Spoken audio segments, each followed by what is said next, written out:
We all should want our world to be more environmentally friendly, and chemistry has a big part to play in this. From making everyday items such as paint to medicine, chemistry can reduce impact, waste, and resource consumption. Type 2 diabetes is a common health condition that causes the level of sugar to become too high in blood. The pharmaceutical industry is where research and development leads to full-scale production of medicine. Originally, medication for type 2 diabetes was created using a metal catalyst which can be damaging to the environment. But research is being done into creating a medicine that uses an enzyme process which reduces waste, increases yield, and is safer. Win-win, right? More and more green chemistry is being adopted, creating processes that are financially viable, are better for the environment, and are changing the face of industry. Let's consider a cleaner future. This is Think 4.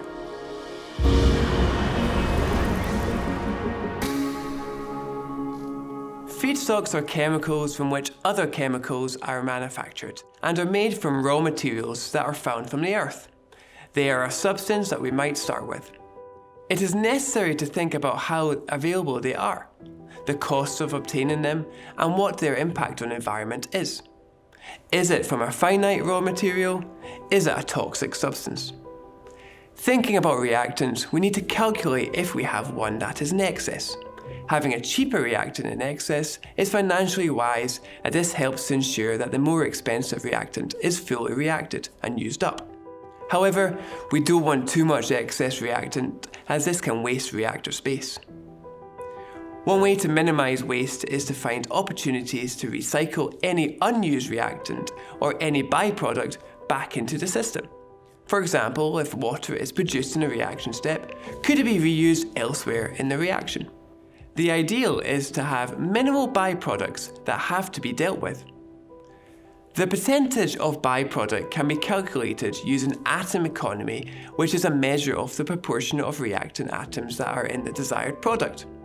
So if a byproduct cannot be recycled, depending on what the substance is, it could be sold on to another company if it is financially viable. And if the byproducts have to be disposed of, this needs to be done safely.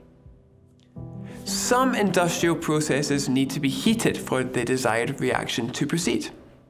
The energy required needs to be balanced between the cost of supplying it, the temperature required for a profitable rate of reaction, and the enthalpy change of the reaction at equilibrium.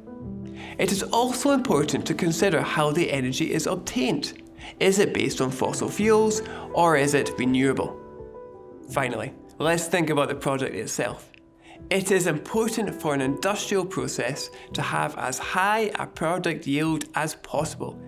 At the research and development stage of forming a substance, the method will be scrutinized so that the actual quantity of product formed, whether that's mass or volume, is as close to the theoretical quantity as possible. Equilibrium conditions are designed to suit the forward reactions to help with this.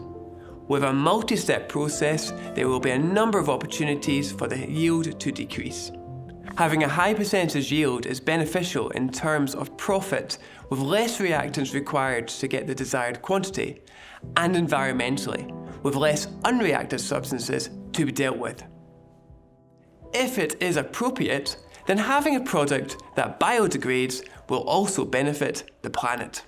As I'm sure you will have noticed, there is a lot to consider when developing an industrial process. From the research stage to scaling to full-on production requires problem-solving, analysis, and creative minds in chemistry, but also in business too. We have seen green improvements in areas such as the process of decaffeinating coffee, to types of catalysts being used in synthesizing medicine, to the development of computer chips. Small steps are being made, but hopefully in the future, and perhaps with your help, chemistry will find the balance between industrial production and protecting our world. This was Think 4. Thanks for watching.